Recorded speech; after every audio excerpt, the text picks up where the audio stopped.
pessoal, hoje então eu vou conversar com vocês sobre um assunto que causa bastante constrangimento, que diz respeito a dízimos, ofertas e primícias. Vou tentar fazer uma ligação entre o científico, entre o bíblico, entre a nossa vida real, para que seja esclarecida algumas coisas que ficam entre linhas, né? E os pastores de repente não querem tocar no assunto, e os próprios líderes também não conseguem fazer isso com maior facilidade, porque estão diante das pessoas. Eu decidi então preparar esse material. Esse material é fruto de um estudo longo que eu faço há um bom tempo já sobre isso, arrecadando muito material sobre isso. Chegamos a essa apresentação de hoje. Vamos lá? Então tá.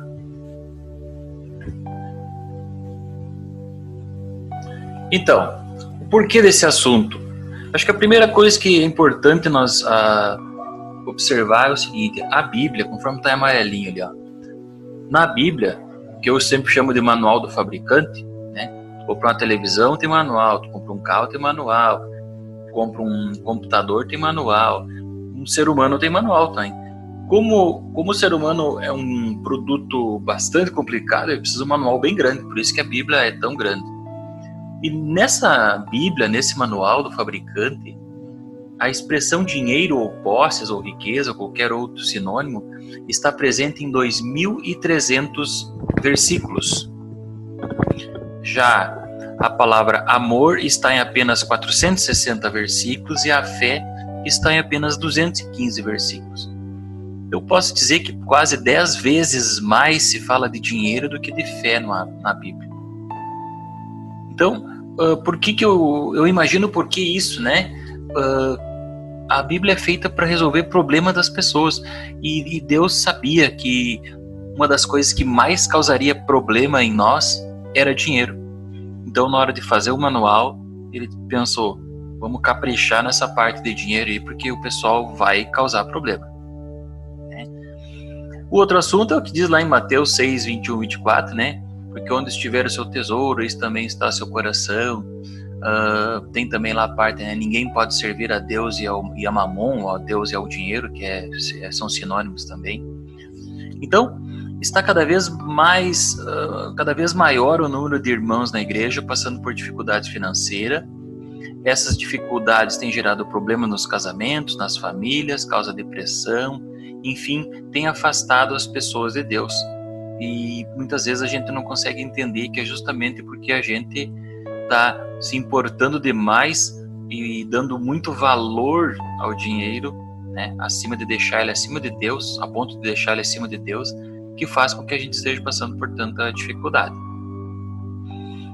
Então, um tema que a gente dificilmente vê também se falar em pregações ou em cursos diz respeito aos gafanhotos, que está lá no livro de Joel capítulo 1, né? É bom ler o capítulo todo, não vou citar versículo em específico. Leia o capítulo 1 de Joel, porque daí você pega todo o contexto, toda a descrição do que está se tratando. Joel fala então: o que deixou o gafanhoto cortador, comeu o gafanhoto migrador. O que deixou o migrador, comeu o devorador. E o que deixou o devorador, comeu o gafanhoto destruidor. Eu vou falar com vocês então agora sobre esses 4 gafanhotos, para iniciar sobre o assunto, tá? Então, o que são os gafanhotos então em Joel 1?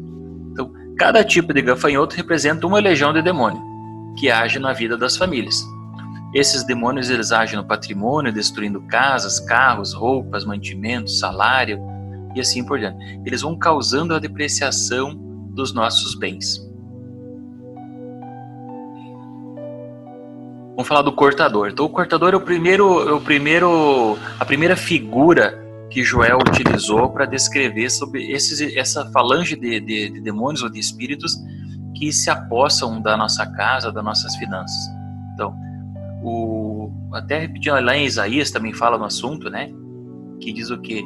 O infiel sempre gasta parte do seu dinheiro com prejuízos, com coisas que não edificam.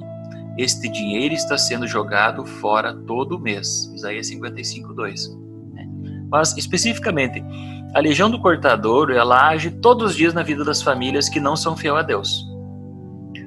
O cortador come através de remédio, fazendo da sua casa uma farmácia. Você na tua casa tem aquela gaveta cheia de remédio guardado lá, você já foi atacado pelos espíritos do cortador, do gafanhoto cortador. Né? Eletrodoméstico que está sempre queimando, arranha a pintura do carro, quebra isso, quebra aquilo. Então, pequenas despesas que todo mês acontecem, né? Uma conta de luz que deu a mais do que o normal, são tudo reflexo do gafanhoto cortador. Agora vem o migrador, né? Então fala que depois que o cortador vem e dá sua primeira pegada, depois que o migrador pega parte já da renda da família, e vem o gafanhoto migrador, para aqueles que não são fiéis, né? Então, esta legião de demônios trabalha voando por aí, promovendo prejuízos, acidentes de carro, estragando bens e riquezas, forçando as pessoas a gastar parte do seu salário com despesas inesperadas. Então, a legião dos migradores, ela é um pouco mais voraz, né? Ela causa prejuízos maiores. Então, bate o carro, roubam teu carro, então começa a acontecer coisas mais prejudiciais do que acontecia com o cortador. Depois disso vem a legião dos devoradores, né? A legião do devorador é mais arrasadora do que as duas primeiras legiões, né? O devorador age com uma estratégia de encurralar a pessoa numa situação de dívidas, prejuízos, que humanamente falando jamais conseguirá pagar seus compromissos. Esses demônios fecham todas as portas, não deixando a pessoa ganhar dinheiro e nem arrumar um emprego para pagar. Tudo o que fazem em vão, e muitas vezes perde a própria família, levando a insônia, o lamento constante e o alcoolismo. A pessoa acha que está arrasado e não tem mais o que acontecer de ruim. Então, esse seria o terceiro nível dos demônios, do chamado de gafanhotos devoradores. Eles entram na renda da tua família e eles acabam com tudo que você conseguiu construir. Então você fica num estado lastimável, tu perde emprego, não consegue emprego, tu se endivida, a casa que tu tinha tu não consegue mais pagar, tu tem que entregar a casa. Se tu pagava aluguel, tu tem que entregar uma casa e morar numa casa menor, e tuas finanças não progridem. Então você acha que não pode acontecer mais nada de ruim do que isso.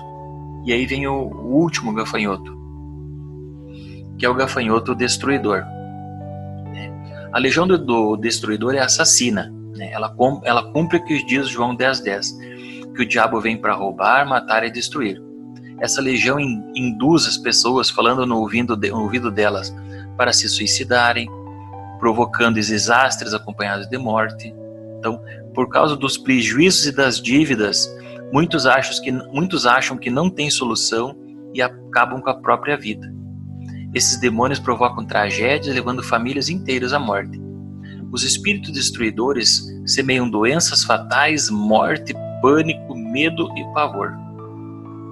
Geralmente as pessoas atacadas por esse último nível, elas não conseguem mais ter sua vida a voltar ao normal de novo. Então é uma legião de espírito que entra na tua casa, avassala com tudo e tu não consegue levantar nunca mais. Tua família nunca mais vai conseguir ter aquele padrão de vida que você tinha antes.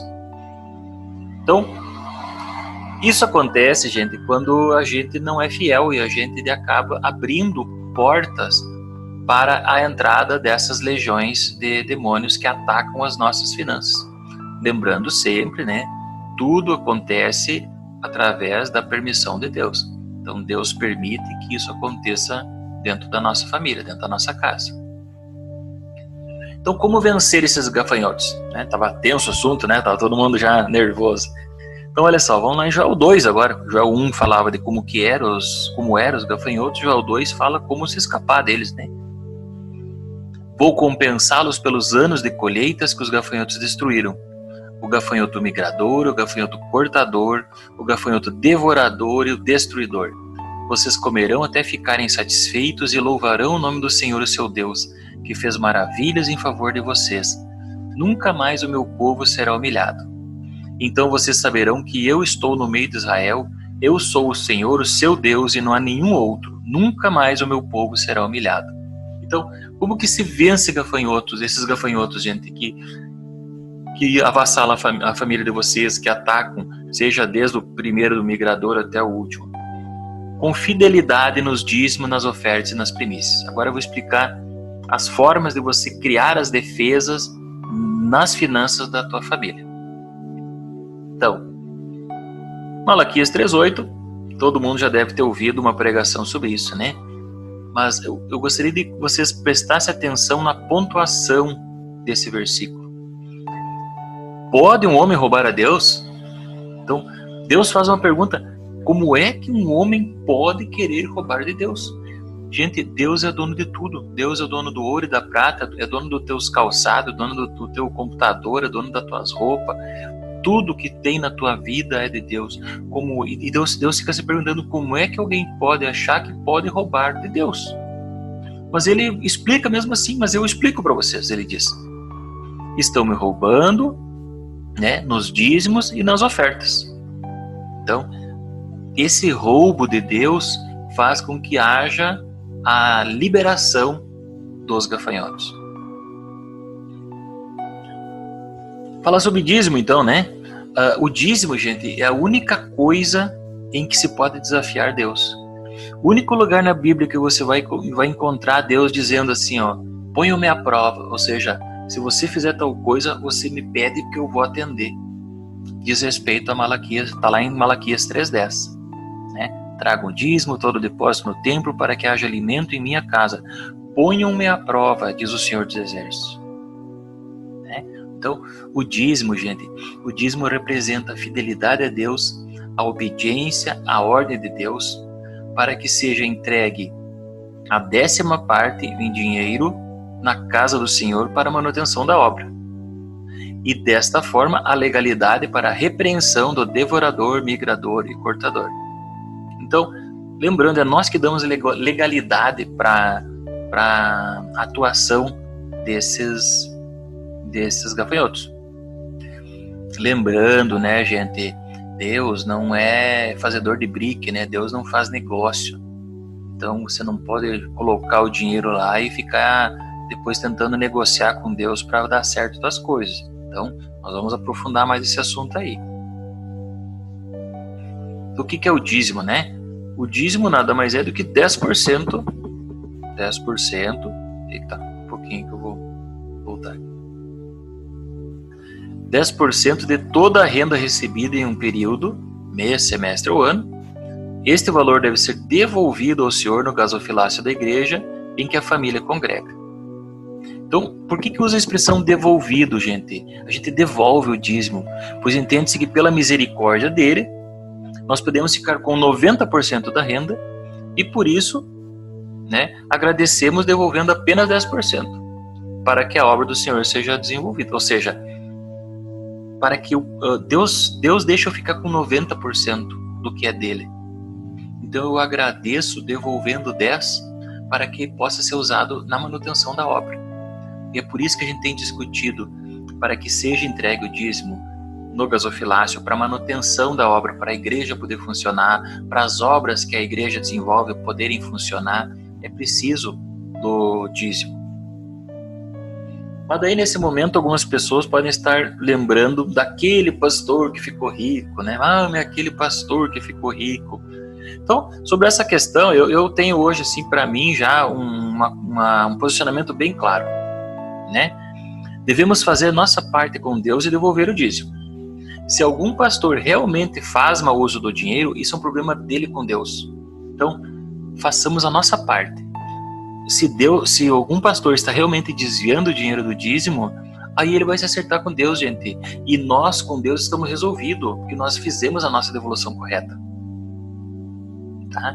Então, essa questão de pastor, ela ficou muito difundida por causa de uma minoria, uma minúscula minoria de pastores que fez mau uso do dinheiro e que fez com que acabasse ficando essa ideia toda aí de desvio. Né? Eu não sou pastor, não tenho nenhuma ligação com pastor nenhum, então eu não preciso estar defendendo o pastor Albe. Eu acho que é importante nós ter essa leitura sóbria, sobre essa situação. Eu vou fazer minha parte com Deus. E o pastor faz a parte dele com Deus também. Foi lá no céu, todo mundo se acerta. Agora, como que devolve? Aí, como que devolve é uma coisa mais complicada de entender, gente. Não é tão simples, tá?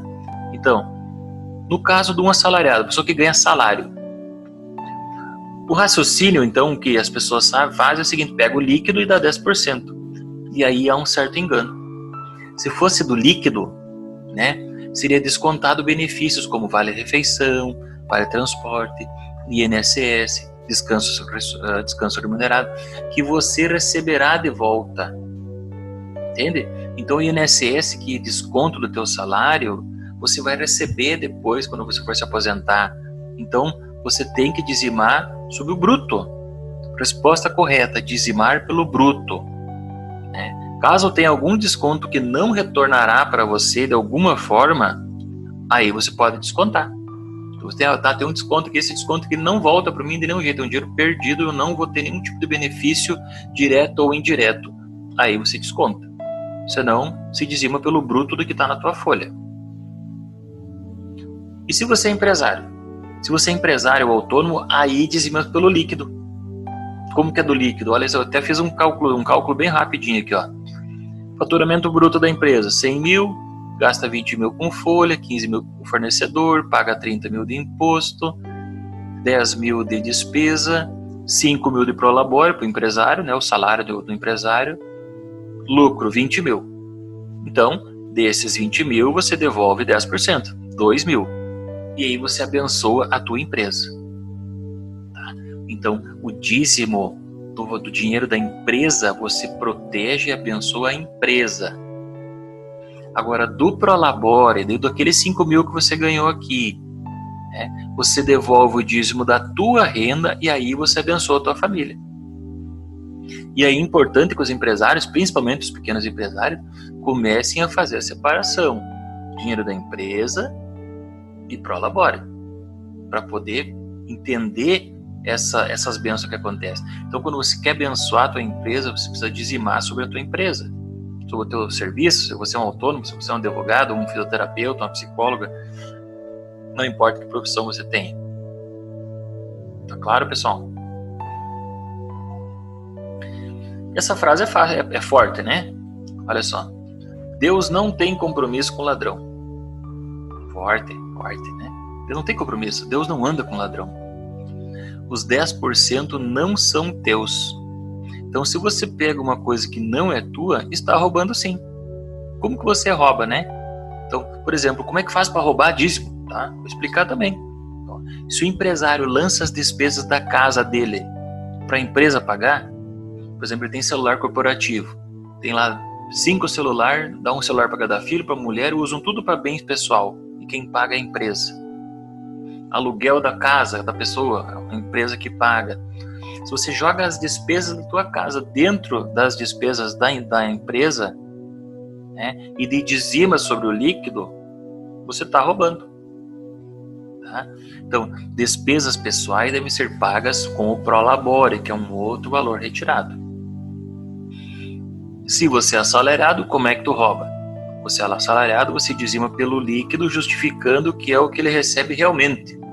Também está roubando. E como eu disse, né?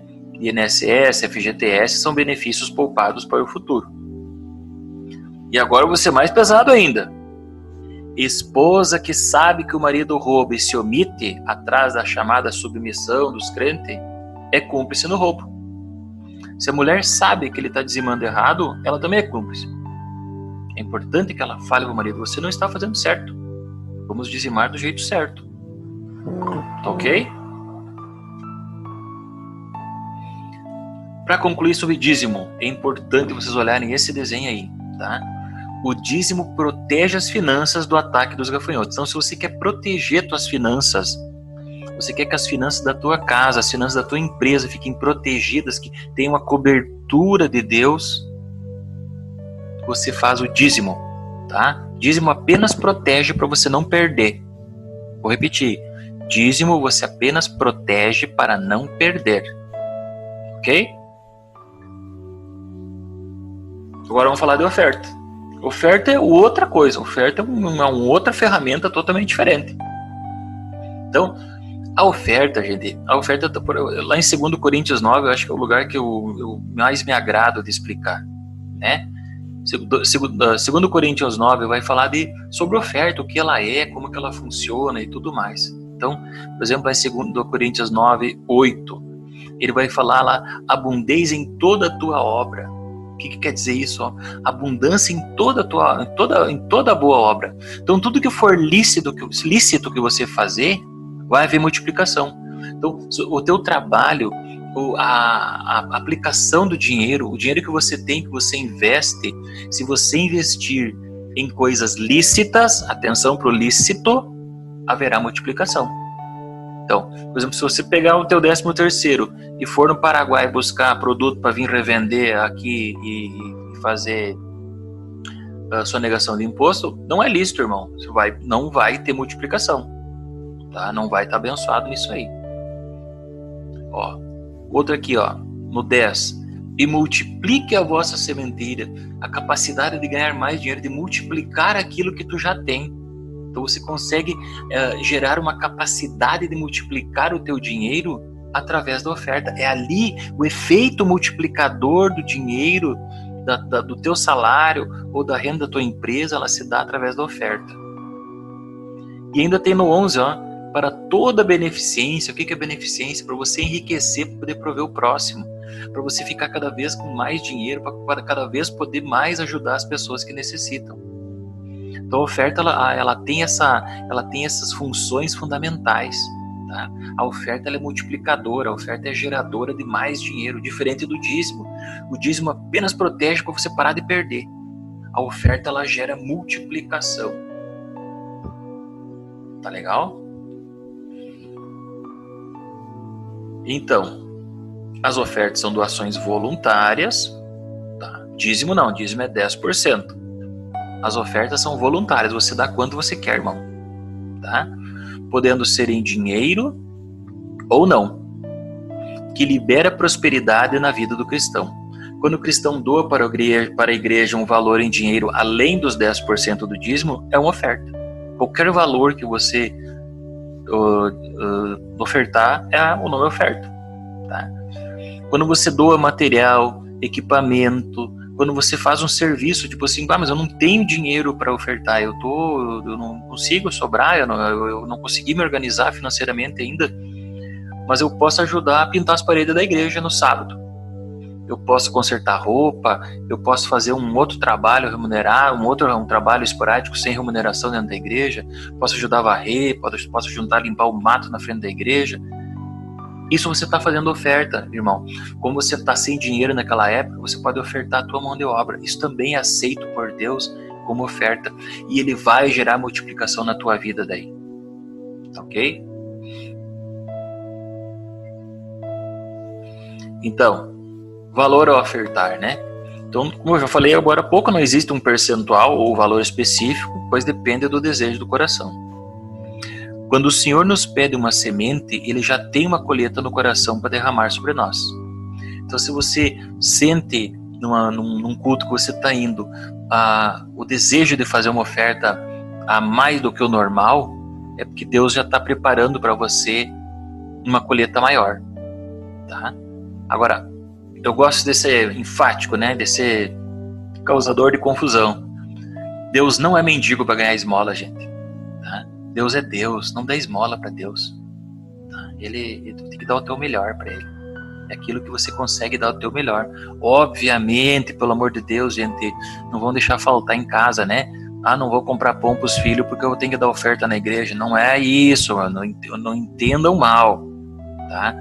Mas se você sabe que tem sobrando, que você tem capacidade de ofertar um pouco mais, multiplica, irmão, multiplica a tua sementeira, faz com que o teu dinheiro possa progredir, porque daí você já dizimou lá, já protegeu, e daí você oferta para multiplicar.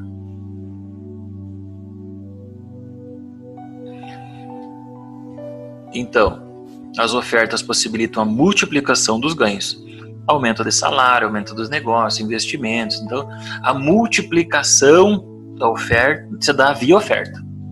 Repetindo, dízimo protege teu dinheiro para te não perder mais e oferta multiplica. Um dos grandes equívocos que acontece nos crentes. Eles ofertam e não dizimam. E daí o dinheiro multiplica e perde, multiplica e perde, multiplica e perde. Por que que... E daí a pessoa fica pensando, nossa, mas eu tô sempre ofertando e nunca consigo segurar dinheiro nas minhas mãos, tô sempre com gasto extra.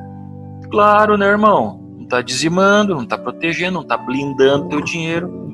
Primeiro blinda teu dinheiro, depois tu joga a multiplicação lá dentro para ele poder gerar. Então primeiro dizima, depois oferta. Tá legal?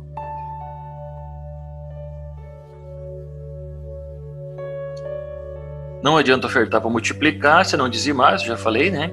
E tu ganha de um lado e perde do outro. Então isso é o que mais tem acontecido hoje em dia, né? E tá lá em Ageu 1:6, semeia muito e colhe pouco, come mas fica com fome, bebe e não fica saciado, veste-se e fica com frio, e o que recebe o salário recebe e põe em um saco furado. Ageu 1:6. Então quando tá acontecendo isso na tua vida, irmão, tu tá ofertando sem dizimar, né? Tu tá comprando as coisas, nunca tá certo, tá sempre faltando, porque você não tá dizimando, irmão, tá ofertando sem dizimar certo. E primícia, gente, primícia é uma outra situação, aí a primícia vai depender de cada igreja, né? Lá em Ezequiel 44:30 fala que o melhor de todos os primeiros frutos e de todas as contribuições que vocês fizerem pertencerá aos sacerdotes. Vocês darão a eles a primeira porção de sua refeição de cereal moído para que haja bênção sobre as casas. Obviamente que hoje em dia quase ninguém mais tem cereal em casa, né? A gente tem uma coisa chamada dinheiro. Então, primiciar significa ofertar o teu primeiro rendimento, ou seja, o valor do primeiro dia de trabalho do mês. Isso quer dizer que Deus está em primeiro plano e Ele abençoa os outros 29. Tá? Vou passar o próximo slide, vocês vão entender melhor. Então, geralmente então, a gente dá para o sacerdote, no caso para o nosso pastor ou pregador, né? Algumas igrejas têm gasofilácio, outras não. Se não tem gasofilácio na tua igreja, irmão, entrega na mão do pastor, dê o dinheiro. Pastor, eu quero primiciar na tua vida. Na verdade, tu vai primiciar, irmão, na vida da pessoa que cuida de você, na vida que te dá cobertura espiritual, na vida da pessoa que te cuida, que ora por ti, que se preocupa se você está bem ou não está. Tá? Então, é nessa pessoa que você vai primiciar. Então, a primícia é uma espécie de essência voluntária, primeiro fruto de um coração agradecido e vai da consciência de cada um. Né? Como que calcula a primícia? Então, dos 90% que são teus, então 10% tu já devolveu, não era teu mesmo, já devolveu. Dos 90%, tu divide por 30 dias. Aí você vai ter o valor do teu primeiro dia de trabalho do mês, do teu dia 1 do mês. Esse valor, se você quer, você pode primiciar. E você primiciando o teu primeiro domingo, você entregando a primícia, você abençoa os teus outros dias todos. Eu sempre digo, abençoa o dia 1 para ter os outros 29 abençoados. Tá ok? Tá. Então, antes desse significado, já estou encerrando, né? Como que eu sugiro que faça para organizar tuas finanças dentro de casa? Primeiro domingo vai lá, vai no culto, entrega a primícia ao pastor. Daí tu garante a bênção pro resto do mês. Segundo domingo já vai ser mais ou menos o dia que tu recebeu o teu salário. Devolve os teus 10%, os 10% de Deus. Devolveu os 10%, blindou, protegeu tuas finanças. Aí, o terceiro, o quarto, ou no caso tem meses que tem 5 domingos, terceiro e quarto domingo, terceiro, quarto e quinto, aí você oferta para gerar a multiplicação. Acho que ficou bem claro, né? Só para encerrar agora aqui, ó. Então, dízimo protege as finanças e evita perdas. Oferta possibilita a multiplicação das finanças que estão protegidas. Primícia honra o pastor que dá cobertura espiritual sobre a tua vida. E agora aqui tem umas outras coisinhas, mais uns sinônimos aqui, parece um dicionário, né? Então tem que saber separar as palavras, gente. Por favor, a língua portuguesa ela é muito clara. Avareza. Avareza é quando você guarda mais do que o necessário. Quando você é avarento, você está guardando mais do que precisa. Ganância é diferente. A pessoa gananciosa, ela quer ganhar dinheiro a qualquer custo. Ela é gananciosa, ela só pensa em dinheiro, ela quer pisar nos outros para conseguir dinheiro. Agora, ambição é de Deus, gente. Deus quer a gente ambicioso. Deus amava Davi porque Davi era ambicioso. Deus amava José porque José era ambicioso, né? O que é ambição, gente? Ambição é aquele que busca prosperidade, entende? Deus não nos quer ganancioso, Deus nos quer ambiciosos, quer que a gente vença, quer que a gente conquiste, quer que a gente consiga ganhar mais pessoas, que a gente consiga aumentar as nossas rendas. Observem na Bíblia Deus abençoando Abraão, Jacó, Isaac, todos ficando ricos, todos ficando muito ricos, e Deus abençoando porque eles eram ambiciosos, eles queriam crescer, e Deus abençoava o ambicioso. Tem crente que diz, eu não sou ambicioso porque isso não é de Deus. A ambição é de Deus, irmão, a ambição é de Deus. Prosperidade. Prosperidade é a ausência de necessidade. Então, se não tá faltando nada na tua casa, assim, do jeito que tá, a tua casa tá tranquilo, você é um cara próspero. Se você tem comida guardada, você tem comida pro mês, você tem dinheiro para pagar as tuas contas, você pode se considerar uma pessoa próspera. Você não vai ser um cara rico, mas você já é um cara próspero. Eu já tenho prosperidade, as coisas eu consigo manter minha casa. Então minha casa tem prosperidade. E contentamento é diferente da acomodação, né? Uma coisa é eu me contentar com a situação em que eu estou. Então eu fico contente com a situação em que eu estou, mas ao mesmo tempo eu tenho que ter ambição de melhorar. Tem que cuidar também para não ser aqueles crentes que ficam pensando, eu tenho que ficar quietinho, eu tenho que ficar acomodado, porque se Deus quis que eu ficasse assim, eu fico assim. Não, irmão, não é assim. Deus gosta dos ambiciosos, repetir isso aí. Então, contentamento é uma coisa, acomodado é outra. Acomodado é aquele que não quer fazer as coisas, quer que Deus dê um jeito, quer que Deus se vire fazendo as coisas. Assim como tem gente, por exemplo, que coloca Deus à prova, compra um carro, não tem a menor ideia de como é que vai fazer para pagar, e usa aquela frase, mas em nome de Jesus eu vou pagar. Compra uma casa, não tem noção de como é que vai pagar a casa, mas em nome de Jesus eu vou pagar essa casa. Irmão, não faz isso aí, não bota Deus à prova, irmão, não provoca. Cuida, irmão. Tenha sensatez. As finanças, eu vou trabalhar daqui uns dias sobre a mordomia cristã nas finanças. A gente é mordomo das finanças de Deus. Tem que saber gerenciar, irmão. Como é que fazer uma dívida, aprende como é que vai pagar, né? Se prepara antes. Tá? Mas isso é um outro assunto, não vamos trabalhar hoje, tá legal? E é isso, é um material rápido, eu queria passar rapidinho para vocês aí. Tem algumas fontes de onde eu tirei, né? Apostilas do Crown Finanças, da Mulher que Prospera, o kit de ensino Deus Provedor da UDF também, vídeos do Craig Hill. Então eu tenho bastante material sobre isso. Eu posso, para quem quiser, eu posso mandar apostilas que eu tenho também feitas sobre esse material aí. Tá legal? Muito obrigado, desculpe se fui muito direto, mas sobre esse assunto é preciso o papo ser reto mesmo, tá? Muito obrigado mesmo e até a próxima.